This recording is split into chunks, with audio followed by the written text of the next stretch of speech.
Hey, what's going on, everybody?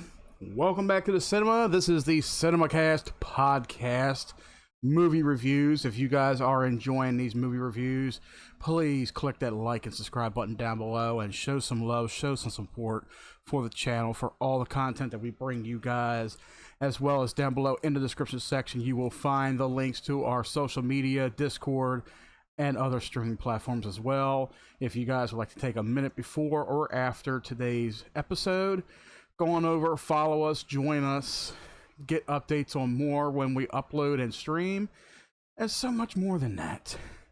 So how are you guys enjoying the start of summer? This is a real roller coaster ride for today's feature. This movie is fresh. It just came out June 7th. Will Smith and Martin Lawrence are back as the bad boys and Bad Boys Ride or Die. This is a franchise that is like solid hit after hit with the comedy and action duo of these two guys, you know, in this buddy cop action comedy film. This is the fourth installment to the series for Bad Boys, and let me tell you something. This is probably, maybe not the best in the franchise. Like, the best will always be the first. You know, that was, I guess, directed by Michael Bay, I guess, you know, with Jerry Bruckheimer behind it as well. This movie is also produced by Jerry Bruckheimer, so you do have a little bit behind it that gives it a little bit of oomph to it. And let me tell you, like, I know the last two sequels in this series, to a lot of fans of the series, to a lot of people who've seen them, are kind of like a hit or miss maybe. I enjoy these movies for what they are. These are action-packed, roller coaster, laugh them out kind of movies, and I love them. I love the comedic style between these two, mixed with the action, mixed with the high intensity of each scene that they deliver in these movies, and it delivers so well. This one delivers with quite a punch, and I'm fresh off it. I just saw it, and I gotta tell you all my thoughts on this movie. And I'm not going to go into too many details with this review, because this movie, this is a definitely you gotta see this to believe it style movie. Now, I will say, when it comes to this sequel, I will recommend you guys to watch Bad Boys for Life, which is the third movie in the series. If you have yet to see that movie, you need to see it now before you go and check out Ride or Die, because there's a lot of elements in this movie that incorporate a lot of stuff that happened in the third entry. And this movie basically takes place 4 years after the events of Bad Boys for Life. And this does not disappoint at all. But like I said, if you want to enjoy this movie, please, you have to go see Bad Boys for Life. Right now, I believe it is streaming on certain platforms. I am not sure which ones it's streaming on, but you have to see it. Now, there is one major difference in this movie that I will state. Now, in the first three movies, Teresa Randall portrayed Marcus Burnett's wife, who was portrayed by Martin Lawrence, of course. And Teresa Randall did a pretty terrific job in those three movies, but she is replaced in this one by Tasha Smith, who is another whole new actor to this franchise. And I was looking through her filmography, and I think there's maybe a couple movies that I may have saw with her, but they don't look like, it doesn't look like anything that I heard. I thought maybe I would have seen something. Maybe you guys have seen her in something. Let me know. TV show wise, looked like she was on a few shows here or there, such as Chicago Hope, Boston Common, The Steve Harvey Show, Nip Tuck, Meet the Browns. Oh, she was a recurring character for 2 seasons, so you might know her in that show right there. Also, there are a slew of new actors that are portraying new characters in here as well. There are some characters that are reoccurring from the previous entry. Like I said, before you go into this movie, to understand who these characters are and how they're related to Michael Lowry and Marcus Burnett, you have to see the third entry before going into this one. Also, I'm not going to make a spoiler. Well, I guess in the trailer, if you watch the trailer for it, Joe Pantalanio, I guess that's how you Pantalanio.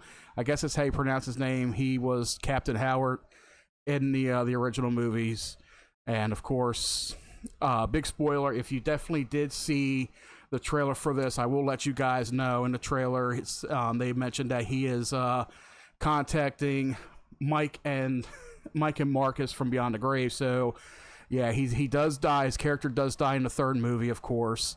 That is one spoiler I will put out there for you guys.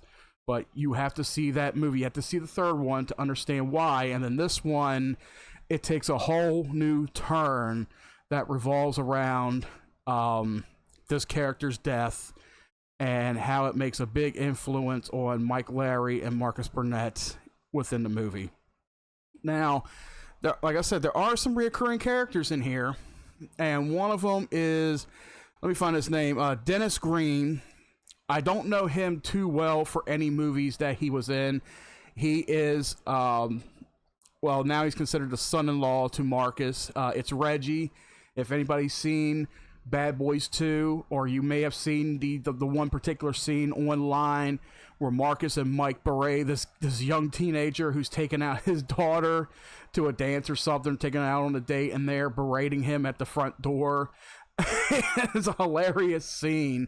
And this kid, he becomes an integral part in the franchise, and it really shows off. It really pays off in the end, and you actually root for this kid. You root for this character in this movie in a spectacular way. I'm not going to spoil it for you guys, but when you see it, when you know, if you know, you know. Like, there's just so much happening in this movie that if you go into a theater and see it, or even if you're sitting at home watching it when it comes out, this is something that you really gotta cheer for. You know, the Bad Boys are back. You know, they're doing another fantastic job. They're doing a fantastic movie with this. But in this movie, basically the story is Captain Howard is dead, and there's some criminals that have access to some information that ends up getting back to Marcus and Mike through a video. And he is basically stating, if you were watching this, then you know I'm already dead, and this is what's going on. You got, you know, it's like breadcrumbs. It's a breadcrumb kind of plot that leads them up to a big conspiracy that is going on in the movie, and it's a big twist, and it definitely involves Mike and Marcus in such a huge way.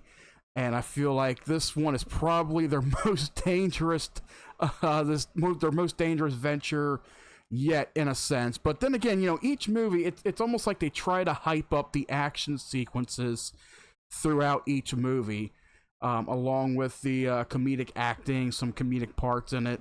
Now, I feel like there's not as many comedic parts in this movie as there has been in the previous entries, which I will say is maybe just a little bit of a letdown, you know, because you see these guys, they've been together for, God, Bad Boys 1 came out in 95, and that's when Will Smith was pretty much at his prime. You know, he had the Fresh Prince of Bel-Air going. He had Independence Day come out just a year after that, and he was striking record deals and starting in 97 and all. But let me see. Let me go through his filmography here. He has a filmography. Okay, he started some movies, just a few movies, you know, just before that. But yeah, Bad Boys took off in 95, and that was a phenomenal hit. He was still doing The Fresh Prince of Bel-Air for another couple years or so.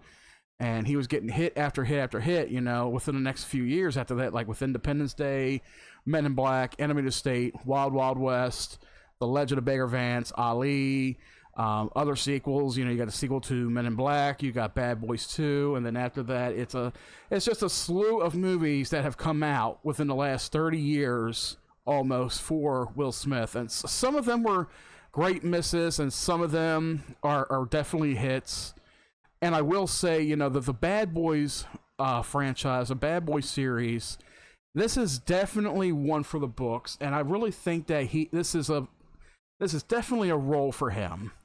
I cannot see a Bad Boys sequel without Will Smith or even Martin Lawrence. because these two characters, they make up the Mike and Larry story for this movie. They make up the story. You know, you cannot have a Bad Boys movie without, you know, these two legends. They've been doing this for almost 30 years, and they're getting to the point where they're getting old.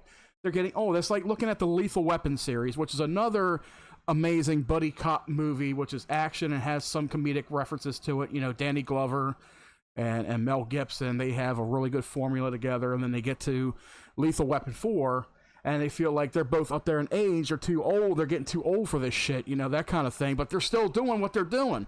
And that is something that has definitely taken place in this movie. As a side note, is they're at their peak, you know, they're getting old, and something happens to them, and it's like, man, I should quit this. You know, this is something that I should definitely stop doing before I end up dead. But with a movie like this, when something like that happens, there is always something that brings them right back around, brings them right back into the shit, as to say, and it really pays off. You know, they really push their characters to the limits in this movie. Like, you know, they aged, their characters have aged, but at this point, they're like, you know what, fuck it, we're old, but we're going to still do this. We are bad boys till we die. That's their slogan. They're bad boys for life. You know, they live together, ride together, die together, that kind of thing. And it's pretty cool how the last two entries of this series, and it's taken from a quote that was stated within the first two movies, that we ride together, we die together, bad boys for life. So the third entry, of course, was bad boys for life, and then this one is bad boys ride or die. So I don't know if they will decide to do another sequel to this movie. They are actually already in talks of it. Actually, on the 7th, when the movie released, Will Smith and Martin Lawrence told Entertainment Weekly that they would be open to return for a 5th movie in the franchise, as long as the younger cast members who are already in these last two movies, as long as they do more stunts and there's more story involving their characters worth being told, with Lawrence also noting that it would depend on whether the fans demanded more films. Actually, personally for me, I would probably love to see one more movie, one last ride, like call it Bad Boys One Last Ride or something. You know, like they're not going to be doing this forever. You know, I'm pretty sure there's plenty of more stories that they can incorporate with this franchise, but more along the lines of maybe spanning it into a side project, you know, like a kind of like with the Fast and Furious franchise, where you got Hobbs and Shaw, which is kind of branched off of the series, you know, just like make it a whole separate thing and call it something else. You know, that way maybe these two characters can set something up for this younger cast, these younger characters in the movies, set something up with them and branch it off somewhere else. But I think with the success so far with this movie and with how good it is, even though critics already gave it a 64% on Rotten Tomatoes, I think it was, and it got an average rating of 5.7 out of 10. The BBC was mixed about this movie, saying critics are sometimes told that we shouldn't analyze Hollywood blockbusters. We should just switch off our brains and enjoy them. Well, not many films are as dependent on our brains being on standby as Bad Boys Ride or Die. They went on to saying the plot is nonsensical, the grenade dodging stunts are even more nonsensical, and the internal logic is non-existent. The assertion that Marcus has to avoid stressful situations due to something that happens in the movie is almost forgotten within the first 30 seconds. But the film is fun enough in its chaotic, grungy, rough, and ready way.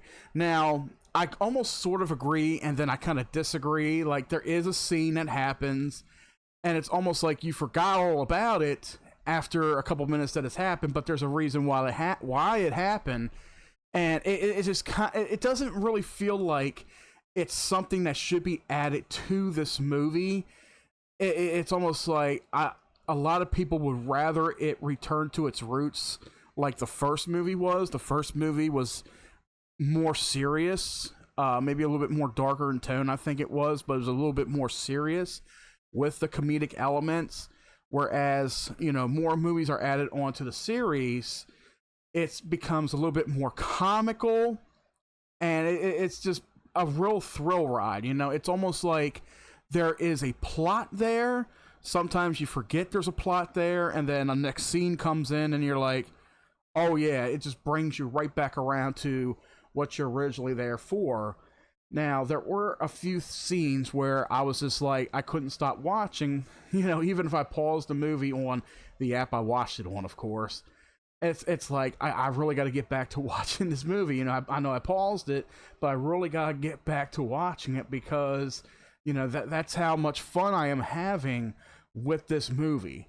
Now, it's almost like, you know, sometimes first impressions when you're having fun watching a movie and you're just enjoying it for the sake of it. And I think that's what my thing is with a movie like this, is I enjoy it more, and then I go back a second time and I'll rewatch something, and maybe there's something that I missed the first time around, especially like when it comes to the plot or the story, and it helps me understand it a little bit better because I'm sitting here focused more on something that is not incorporated into the story, but just something that makes the movie either more funnier or make it more darker, or just something that I want to see more of.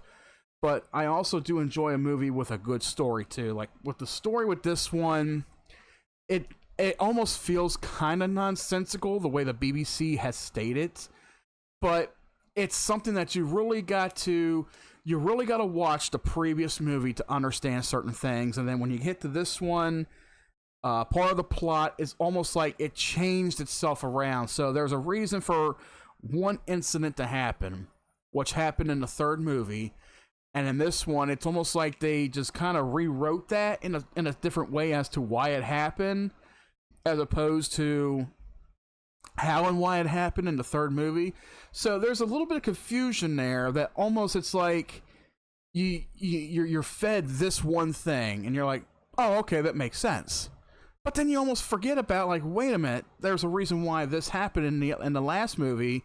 Why didn't they go off of that? But it was just something new that they were building up on and building up to with this movie, and just to make it a feel good kind of movie. It's a feel good action movie with a very, I wouldn't say a very solid storyline, but this movie, you know, you got, you know, just a good amount of explosions, you got a lot of gunplay, you got a good amount of humor going along with it, you know, between these two characters, and it just plays out very nicely. It really does. And then reading another critical response, which is from The Independent, which found the film to be nihilistic, maximalist fun. Variety, too, was positive about the production and notably certain scenes. There's a hypnotic shootout aboard a helicopter in the movie, a crowd-pleasing encounter with the NRA encampment, and a rollicking finale. I'm not going to say where, and I'm not going to say with what, but it just adds a little bit more hilarity to it. And I'm almost like, I want to pick like maybe my favorite scene from the movie that probably had me laughing a little bit more, like cheering a little bit more. But there is one scene that I think is my number one, and I really don't want to put it out to you guys because I really do not want to spoil it. You have to see it for yourselves. But it is one movie, it is one particular scene in the movie where I'm just like cheering on this particular person for a particular reason. I'm just cheering them on. I'm like, oh my God, yes. So this, with the action sequences, it's not just between Lawrence and Smith. You know, you got the other actors and actresses that are, you know, incorporated with some action scenes, some fighting scenes or shooting scenes or whatever. And there's a little bit of here and this, you know, this and that incorporated in there. So it's like the action is spread out almost evenly in a sense between certain characters when it comes to the higher action scenes. Now, another good thing about this movie is there are some throwbacks there are some throwbacks, especially one particular scene. There's a throwback to Bad Boys 2, which I know in some franchises they sometimes either bring something in and mention it from another past sequel, like 5 sequels ago or 3 sequels ago. This one does it too, so there is a little bit of throwback right there. You know, you do get some flashback scenes from the second one. Sadly, you don't see anything from the first movie, but it's something that incorporates in this movie. But there's something wrong with that one scene, I will say, where they're supposed to travel to a particular destination that has to do with that scene. But then something happens, and it's almost like they almost forgot why they were going there, and they never get there, and they just reroute back to where their original destination is. So it's almost like there are certain scenes that are set up for something, but then it's almost like it's been forgotten. It's almost like they forgot to add something to it, or forgot the reason why they were doing this, or why they were going here or there. But then it's just a filler. You know, you got fillers coming in, and it's just more action stacked on top of each other. But I will say, you know, like I said, with this movie, you got to go see it, guys. And if you have yet to see Bad Boys for Life, watch that movie first. All right, or if you haven't watched any of them, watch them all in order. Because the last two, you know, 3 and 4, there's a continuity with it, especially with Bad Boys 2. Now that there's a scene from Bad Boys 2 which has a certain continuity with this movie, so I would say, you know, see them all in order.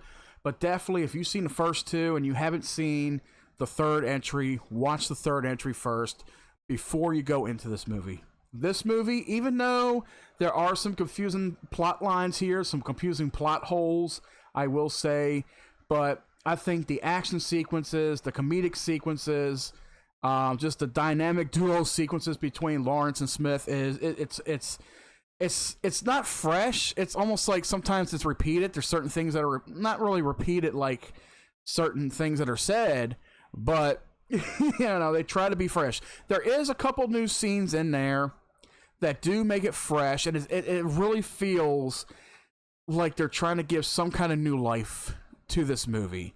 And I will say, there is a firefight scene in this movie where there is at least 30 seconds to a minute long of first-person sequences, where it's almost confusing to people who are not used to that kind of cinematography.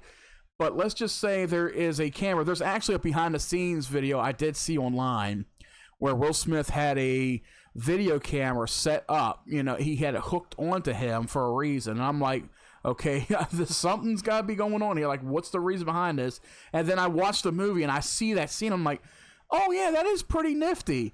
Because you got a camera that's like turning itself around, facing Will Smith, facing Martin Lawrence, and then it turns right back around, and you see a first person, like a Doom perspective. If you ever played the video game Doom or any first person shooter, you know, there's that first person perspective where they're, you know, they got the handguns and they're shooting and firing. So I think that was a pretty cool added addition to the movie, to the cinematography. You know, it was done very well. I thought it was a pretty cool thing to add to there, you know, because it's like, just to have the regular explosions, you know, just people just, you know, standing around shooting, it's typical. It's a standard action movie, but for this to add something like that, and a lot of movies, they do try to add something new and fresh to them for audiences to go like, wow, that was insane. So this was definitely something fresh and new for this movie. And I think there was something else I wanted to mention. I cannot remember what it was, but I like I said, I will say, like, this movie, you know, regardless of everything that I went over, my final grade for Bad Boys Ride or Die is at least a 9 out of 10 for me. It's got to be a 9 out of 10. I would love to get a full 10, but like I said, there were some parts in the movie, there were some aspects with the movie that just kind of felt off a little bit. But I enjoyed it. It's a good popcorn flick. It's a good buddy cop movie. You know, I love seeing Martin Lawrence and Will Smith back again on the screen. You know, this franchise, these movies were made for these two. You know, and I wouldn't see anybody else in these roles. And I will say, you know, for my mom, who sadly passed away back in 2016, she loved Bad Boys. She loved Bad Boys 1. She loved Bad Boys 2. She would have definitely loved Bad Boys for Life, and she would have really loved this entry. You know, I could only, you know, hope that somewhere, maybe if I'm watching the movie and she's watching it with me in spirit, you know, because she would definitely love watching this movie. This was something that she adored. You know, she adored Bad Boys. She loved it. Oh, there was one other thing I will say. I just remembered it. Now, in every entry, there's one or two scenes where Martin Lawrence gets Will Smith kicked up in the movie by trying to sing the Bad Boys theme. And it's sad to say that it's not played out a whole lot in this movie. It's like he tries to play it out, but you don't even, you rarely hear. I mean, you'll hear it, but you'll hear like somebody else's rendition of the movie. There's even a scene where Reba McEntire is singing it, and I'm like, no, they should have left that out. That's one thing I will say, they should have left that out. There's a particular scene where Reba McEntire is doing a rendition of Bad Boys. And I'm just like, no, that does nothing. That shouldn't. I will definitely say that. Let me just say that's probably the one biggest scene I will say that marked it down from a 10 to a 9 for me. We'll just say that.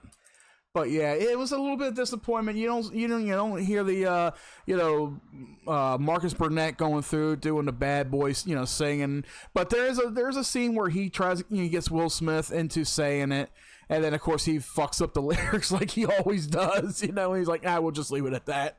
So they try to make this just fit into the algorithm of the Bad Boys franchise, and I think they do it pretty well. They try some new stuff. Some of it works. There's some stuff that kind of is a letdown. You know, the story it comes convoluted in a sense to a certain point, but then it redeems itself. You know, in the end, it redeems itself in a couple areas. So, like I said, check this movie out. Bad Boys Ride or Die. Gave it a 9 out of 10. And that does it for today's episode of Cinemacast, guys. Hope you enjoyed today's episode. Hope you enjoy this movie. If you have seen it, if you guys have yet to do so, hit that like and subscribe button down below. Show some love. Show some support for the channel. Also, if you want to hit us up and follow us on our social media, Discord, and other streaming platforms, links for everything is right down below. Guys, feel free to join in at any time. And once again, thank you so much for joining us today. And we will see you right back here next time at the cinema.